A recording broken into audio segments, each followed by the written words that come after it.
Guys, it's Wade from 7 p.m. prayer, and Ranger and I are at the gym. Although she's going to have to park herself out here during it.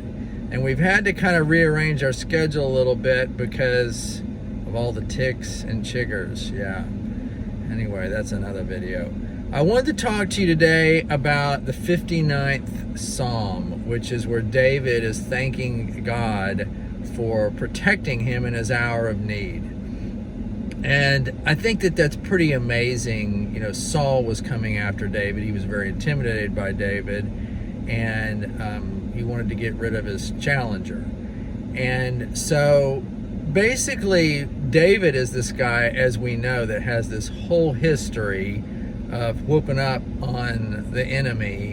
And yet David's afraid, and David knows that the deck is stacked against him.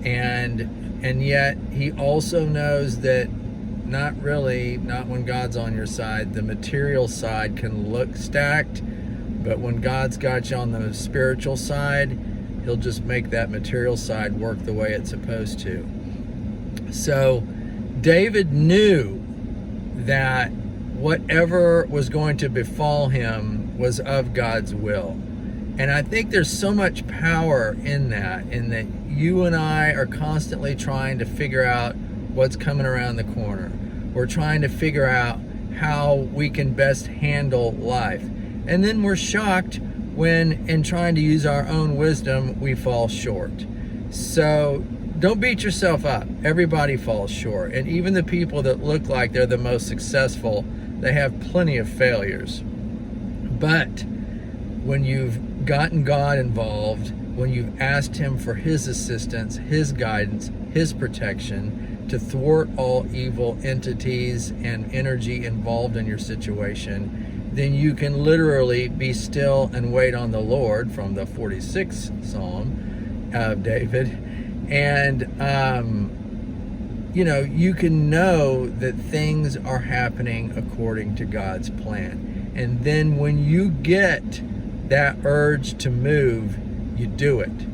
And that's where I think a lot of Christians fall short, is they're either out forcing their way on the world, which is sometimes good and sometimes not good, or they're being so still that they never take a step out the door, and now all of a sudden we've kind of tied God's hands. So we wait on God's wisdom, and then we act on God's wisdom. And if you will ask him for what you need to do, and then you wait for that impetus, he will give you an action plan. You have to trust him for that. If you don't trust him, if you don't have faith, well, then all of a sudden it doesn't work. It's no different than when Jesus was here. You would hear him say, "Your faith has made you well." When he was in his own hometown, what happened? He wasn't able to do very many miracles because people's faith there wasn't up. So we have to have faith in God. We have to trust God that his way is better than ours. Our job is to put it to prayer and put it in his hands. That's amazing in and of itself.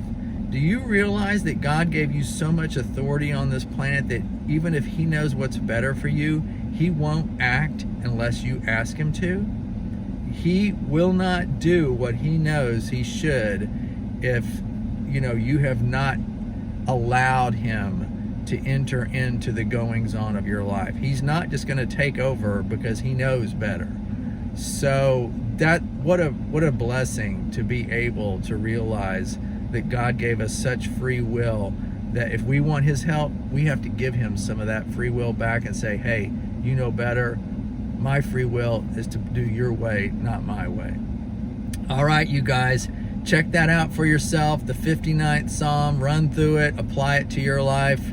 Ranger and I are going to go try to get healthier right now, or at least I am. I think Ranger's just kind of in my cheerleading squad at this point. But she got a big walk earlier today, so she's getting some exercise in, right, Ranger? Yeah.